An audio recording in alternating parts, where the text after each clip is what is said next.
हरे कृष्णा, जय माता दी। आज दिनांक है 6 फरवरी गुरुवार और आज माघ मास के शुक्ल पक्ष की नौमी तिथि है। नौमी तिथि 5 फरवरी बुधवार की मध्य रात्रि 12:36 से शुरू हुई है, जिसकी समाप्ति आज 6 फरवरी गुरुवार को रात 10:53 पर होगी। और गुप्त नवरात्रि के 9वें दिन महाविद्या मातंगी देवी की पूजा की जाती है। तो आज के इस वीडियो में आप मातंगी देवी की संपूर्ण कथा के साथ साथ महिषासुर मर्दिनी स्तोत्र का हिंदी अनुवाद भी सुनेंगे। 9वें दिन माँ दुर्गा के सिद्धिदात्री रूप की पूजा का भी विधान है, इसलिए आपको महाविद्या मातंगी देवी के साथ माँ सिद्धिदात्री की पूजा भी अवश्य करनी चाहिए। गुप्त नवरात्रि में जो लोग भी गुप्त नवरात्रि के पूरे उपवास रखते हैं, उन्हें पूरे 10 दिन की पूजा करके यानी 10 महाविद्याओं की पूजा करके फिर कन्या पूजन करना चाहिए। और गुप्त नवरात्रि में प्रकट रूप से कन्या पूजन नहीं किया जाता है, यानी कि सबको बताकर सबको दिखाकर कन्या पूजन भी नहीं किया जाता है। इस बात का आप विशेष ध्यान रखें। वैसे तो आप प्रकट नवरात्रि में अष्टमी या नवमी के दिन कन्या पूजन करते होंगे, लेकिन आपको गुप्त नवरात्रि में 10वें दिन ही जो भी आपको अपने व्रतों का समापन है वो करना चाहिए। उससे पहले व्रतों की समाप्ति आपको नहीं करनी चाहिए। जो लोग भी नवरात्रि के इस नियम का पालन करते हैं, उन्हें ही गुप्त नवरात्रि की पूजा का या रखे गए उपवासों का फल प्राप्त होता है। 10वें दिन महाविद्या कमला देवी की पूजा के साथ ही आप नवरात्रि व्रत का पारणा कर सकते हैं। और आपको व्रत का पारणा करने वाले दिन यानी कन्या पूजन जिस दिन आपको करना होगा, उस दिन आप अपने घर पर कन्याओं को आमंत्रित ना करके आसपास के किसी भी मंदिर में कन्याओं के लिए जो भी आपने भोग प्रसाद बनाया है, या आप ऐसा नहीं कर सकते हैं तो जो भी दक्षिणा आदि है वो मंदिर की दान पेटी में गुप्त रूप से दान में दे सकते हैं।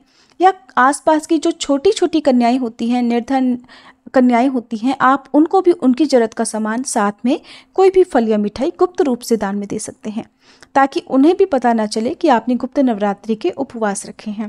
ध्यान रखें कि आप कन्याओं के पैर छूकर उनका आशीर्वाद लेना ना भूलें। अगर आसपास कन्याएं ना मिले तो आप नवरात्रि की पूजा के बाद 10 छोटी छोटी सी पूड़ियाँ या 10 फल आप गौ माता को खिलाकर भी व्रत का पारणा कर सकते हैं।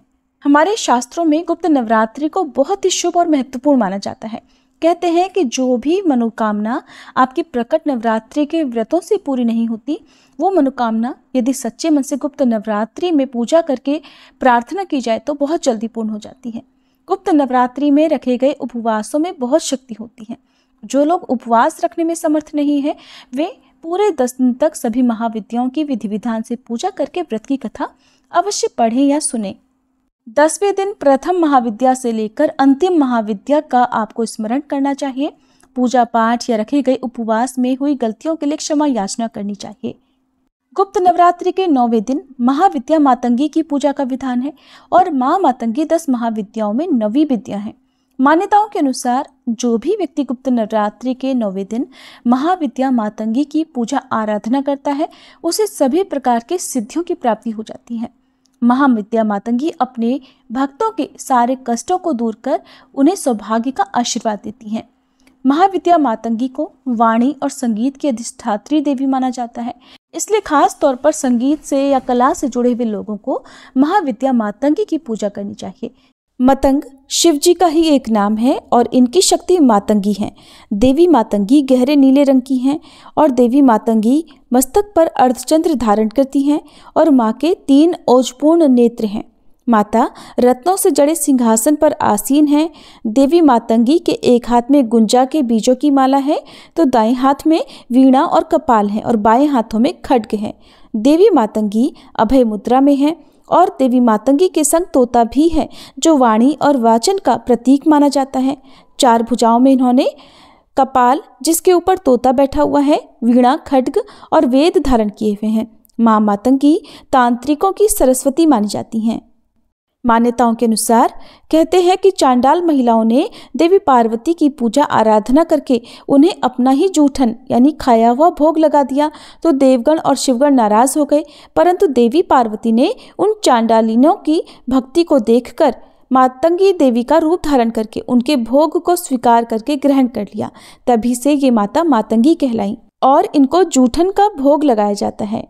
मान्यताओं के अनुसार मतंग ऋषि के यहाँ पुत्री रूप में जन्म लेने के कारण इनका नाम मातंगी पड़ा, इसलिए माता के नाम को लेकर बहुत सारी कथाएं प्रचलित हैं। मातंगी देवी एक ऐसी देवी हैं जिनके लिए व्रत नहीं रखा जाता, ये केवल मन और वचन से ही तृप्त हो जाती हैं। भगवान शंकर और पार्वती जी के भोज की शक्ति के रूप में मातंगी देवी का ध्यान किया जाता है। तो इनकी पूजा में आप अपने मन और वचन को शुद्ध करते हुए मातंगी देवी का ध्यान करें और अपनी मनोकामना की पूर्ति के लिए प्रार्थना करें, तो मातंगी देवी की कृपा अवश्य ही प्राप्त होती है।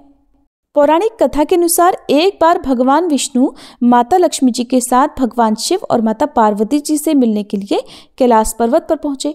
भगवान विष्णु अपने साथ कुछ भोज्य सामग्री भी लेकर गए थे, जो उन्होंने भगवान शिव को भेंट की। जब भगवान शिव और माता पार्वती भगवान विष्णु की भेंट स्वीकार कर रहे थे, तो उस समय भोजन का कुछ अंश धरती पर गिर गया, जिससे एक श्याम वर्ण वाली दासी ने जन्म लिया, जो कि मातंगी नाम से जानी जाती हैं। और इसी कारण मातंगी देवी को हमेशा जूठन का भोग लगाया जाता है। ऐसी मान्यता है, मातंगी देवी की पूजा करने से भक्तों को जीवन के सभी सुख प्राप्त होते हैं, सभी भयों और कष्टों से मुक्ति मिलती है और भक्तों की सभी मनोकामनाएं पूर्ण होती हैं। ललित कला, नृत्य और संगीत में प्रवीणता हासिल करने के लिए भक्त देवी मातंगी की पूजा करते हैं। ये थी महाविद्या मातंगी की कथा और पूजा विधि की जानकारी। अब सुनिए महिषासुर मर्दिनी स्तोत्र का हिंदी अनुवाद। हे हिमालय राज की पुत्री, हे गिरिजा देवी, विश्व को आनंदित करने वाली देवी, नंदी गणों द्वारा पूजित, गिरिश्रेष्ठ विंध्याचल के शिखर पर निवास करने वाली देवी, अपनी लीला से भगवान श्री विष्णु को प्रसन्न करने वाली, इंद्रदेव के द्वारा नमस्कृत, भगवान नीलकंठ की पत्नी, विश्व में विशाल कुटुंब वाली और विश्व को संपन्नता देने वाली, हे महिषासुर का मर्दन करने वाली भगवती, अपने बालों की लता से आकर्षित करने वाली पर्वत की पुत्री, आपकी जय हो, जय हो, जय हो। देवों को वरदान देने वाली, दुर्धर और दुर्मुख असुरों को मारने वाली और स्वयं में ही हर्षित रहने वाली, तीनों लोकों का पोषण करने वाली, शंकर जी को संतुष्ट करने वाली, पापों को हरने वाली और घोर गर्जना करने वाली, दानवों पर क्रोध करने वाली, अहंकारियों के घमंड को सुखा देने वाली, समुद्र की पुत्री, हे महिषासुर का मर्दन करने वाली, अपने बालों की लता से आकर्षित करने वाली पर्वत की पुत्री, आपकी जय हो, जय हो, जय हो। हे जगत माता, हे मेरी माँ, प्रेम से कदम्ब के वन में वास करने वाली, हास्य भाव में रहने वाली, हिमालय के शिखर पर स्थित, अपने भवन में विराजित, मधु की तरह मधुर, मधु कैटभ का मद नष्ट करने वाली, महिष को विदीर्ण करने वाली, सदा युद्ध में लिप्त रहने वाली, हे महिषासुर का मर्दन करने वाली, अपने बालों की लता से आकर्षित करने वाली पर्वत की पुत्री, आपकी जय हो, जय हो, जय हो। शत्रुओं के हाथियों की सूंड काटने वाली और उनके 100 टुकड़े करने वाली, जिनका सिंह शत्रुओं के हाथियों के सर अलग अलग टुकड़े कर देता है, अपनी भुजाओं के अस्त्रों से चंड और मुंड के शीश काटने वाली, हे महिषासुर का मर्दन करने वाली और अपने बालों की लता से आकर्षित करने वाली पर्वत की पुत्री, आपकी जय हो, जय हो, जय हो। रण में मदोन्मत्त शत्रुओं का वध करने वाली, अजर अविनाशी शक्तियां धारण करने वाली, प्रमथनाथ अर्थात शिवजी की चतुराई जानकर उन्हें अपना दूत बनाने वाली, दुर्मति और बुरे विचार वाले दानव के दूत के प्रस्ताव का अंत करने वाली, हे महिषासुर का मर्दन करने वाली, अपने बालों की लता से आकर्षित करने वाली पर्वत की पुत्री, आपकी जय हो, जय हो, जय हो। शरणागत शत्रुओं की पत्नियों के आग्रह पर उन्हें अभयदान देने वाली, तीनों लोकों को पीड़ित करने वाले, दैत्यों पर प्रहार करने योग्य त्रिशूल धारण करने वाली, देवताओं की दुंदुभी से दुमी दुमी की ध्वनि को सभी दिशाओं में व्याप्त करने वाली, हे महिषासुर का मर्दन करने वाली, अपने बालों की लता से आकर्षित करने वाली पर्वत की पुत्री, आपकी जय हो, जय हो, जय हो। मात्र अपनी हुंकार से धूम्र लोचन राक्षस को धूम्र अर्थात धुएं के समान भस्म करने वाली, युद्ध में कुपित रक्तबीज के रक्त से उत्पन्न अन्य रक्त बीजों का रक्त पीने वाली, शुंभ और निशुंभ दैत्यों की बलि से शिव जी और भूत प्रेतों को तृप्त करने वाली, हे महिषासुर का मर्दन करने वाली, अपने बालों की लता से आकर्षित करने वाली पर्वत की पुत्री, आपकी जय हो जय हो जय हो। युद्ध भूमि में जिनके हाथों के कंगन धनुष के समान चमकते हैं, जिनके सोने के तीर शत्रुओं को विदीर्ण करके लाल हो जाते हैं और उनकी चीखें निकालते हैं, चारों प्रकार की सेनाओं, हाथी, घोड़ा, पैदल, रथ का संहार करने वाली, अनेक प्रकार की ध्वनि करने वाले, बटुकों को उत्पन्न करने वाली, हे महिषासुर का मर्दन करने वाली, अपने बालों की लता से आकर्षित करने वाली पर्वत की पुत्री, आपकी जय हो जय हो जय हो। देवांगनाओं के तत् था थेई थेई आदि शब्दों से युक्त भावमय नृत्य में मग्न रहने वाली, कु कुथ अड्डी विभिन्न प्रकार की मात्राओं वाले, ताल वाले स्वर्गीय गीतों को सुनने में लीन, मृदंग की धू धुकुट धीमी धीमी आदि गंभीर ध्वनि सुनने में लिप्त रहने वाली, हे महिषासुर का मर्दन करने वाली, अपने बालों की लता से आकर्षित करने वाली पर्वत की पुत्री, आपकी जय हो जय हो जय हो। जय जयकार करने और स्तुति करने वाले, समस्त विश्व के द्वारा नमस्कृत, अपने नुपुर के झंझन और झिमझिम शब्दों से भूतपति महादेव को मोहित करने वाली, नटी नटों के नायक अर्धनारीश्वर के नृत्य से सुशोभित नाट्य में तल्लीन रहने वाली, हे महिषासुर का मर्दन करने वाली, अपने बालों की लता से आकर्षित करने वाली पर्वत की पुत्री, आपकी जय हो जय हो जय हो। आकर्षक कांति के साथ अति सुंदर मन से युक्त और रात्रि के आश्रय अर्थात चंद्रदेव की आभा को अपने चेहरे की सुंदरता से फीका करने वाली, काले भंवरों के समान सुंदर नेत्रों वाली, हे महिषासुर का मर्दन करने वाली, अपने बालों की लता से आकर्षित करने वाली पर्वत की पुत्री, आपकी जय हो जय हो जय हो। महायोद्धाओं से युद्ध में चमेली के पुष्पों की तरह कोमल स्त्रियों के साथ रहने वाली तथा चमेली की लताओं की तरह कोमल भील स्त्रियों से जो झिंगुरों के झुंड की तरह घिरी हुई हैं, चेहरे पर उल्लास से उत्पन्न उषा काल के सूर्य और खिले हुए लाल पुष्प के समान मुस्कान वाली, हे महिषासुर का मर्दन करने वाली, अपने बालों की लता से आकर्षित करने वाली पर्वत की पुत्री, आपकी जय हो जय हो जय हो। जिसके कानों से लगातार मद बहता रहता है, उस हाथी के समान उत्तेजित, हे गजेश्वरी, तीनों लोकों के आभूषण, रूप, सौंदर्य, शक्ति और कलाओं से सुशोभित, हे राजपुत्री, सुंदर मुस्कान वाली स्त्रियों को पाने के लिए मन में मोह उत्पन्न करने वाली मनमथ की पुत्री के समान, हे महिषासुर का मर्दन करने वाली, अपने बालों की लता से आकर्षित करने वाली पर्वत की पुत्री, आपकी जय हो जय हो जय हो।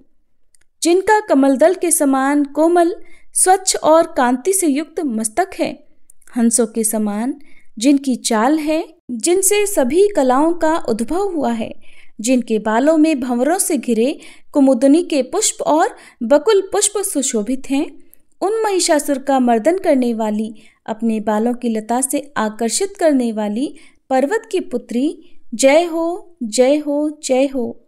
जिनके हाथों की मुरली से बहने वाली ध्वनि से कोयल की आवाज भी लज्जित हो जाती है, जो खिले हुए फूलों से रंगीन पर्वतों से विचरती हुई पुलिंद जनजाति की स्त्रियों के साथ मनोहर गीत गाती हैं, जो सद्गुणों से संपन्न शबरी जाति की स्त्रियों के साथ खेलती हैं, उन महिषासुर का मर्दन करने वाली, अपने बालों की लता से आकर्षित करने वाली पर्वत की पुत्री, आपकी जय हो जय हो जय हो।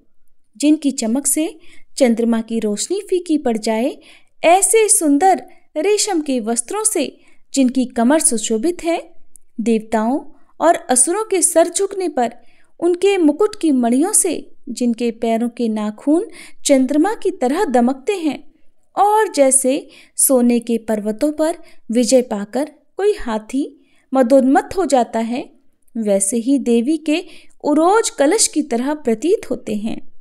ऐसी हे महिषासुर का मर्दन करने वाली, अपने बालों की लता से आकर्षित करने वाली पर्वत की पुत्री, आपकी जय हो, जय हो, जय हो। सहस्त्रों दैत्यों के सहस्त्रों हाथों से सहस्त्रों युद्ध जीतने वाली और सहस्त्रों हाथों से पूजित सुर तारक उत्पन्न करने वाली, उसका तारकासुर के साथ युद्ध कराने वाली, राजा सुरथ और समाधि नामक वैश्य की भक्ति से समान रूप से संतुष्ट होने वाली, हे महिषासुर का मर्दन करने वाली, बालों की लता से आकर्षित करने वाली पर्वत की पुत्री, आपकी जय हो, जय हो, जय हो। जो भी आपके दयामय पद कमलों की सेवा करता है, हे कमले, वह व्यक्ति कमल निवास कैसे न बने। हे शिवे, आपके पद कमल ही परम पद हैं, उनका ध्यान करने पर भी परम पद मैं कैसे नहीं पाऊंगा। हे महिषासुर का मर्दन करने वाली, बालों की लता से आकर्षित करने वाली पर्वत की पुत्री, आपकी जय हो, जय हो, जय हो। सोने के समान चमकते हुए नदी के जल से जो आपके रंग भवन में छिड़काव करेगा, वो इंद्राणी के वक्ष से आलिंगित होने वाले इंद्र के समान सुखानुभूति को क्यों नहीं पाएगा। हे वाणी, हे महासरस्वते, आप में मांगल्य का निवास है, मैं आपके चरणों की शरण लेता हूँ। हे महिषासुर का मर्दन करने वाली, बालों की लता से आकर्षित करने वाली पर्वत की पुत्री, आपकी जय हो, जय हो, जय हो। आपका निर्मल चंद्र समान मुख चंद्रमा का निवास है, जो सभी अशुद्धियों को दूर कर देता है। नहीं तो क्यों मेरा मन इंद्रपुरी की सुंदर स्त्रियों से विमुख हो गया है। मेरे मत के अनुसार आपकी कृपा के बिना शिव नाम के धन की प्राप्ति कैसे संभव हो सकती है। हे महिषासुर का मर्दन करने वाली, बालों की लता से आकर्षित करने वाली पर्वत की पुत्री, आपकी जय हो, जय हो, जय हो। हे दीनों पर दया करने वाली उमा, मुझ पर भी दया कर ही दो। हे जगत जननी, जैसे आप दया की वर्षा करती हो, वैसे ही तीरों की भी वर्षा करती हो, इसलिए इस समय जैसा आपको उचित लगे वैसा करो, मेरे पाप और ताप दूर कर दो। हे महिषासुर का मर्दन करने वाली, बालों की लता से आकर्षित करने वाली पर्वत की पुत्री, आपकी जय हो, जय हो, जय हो।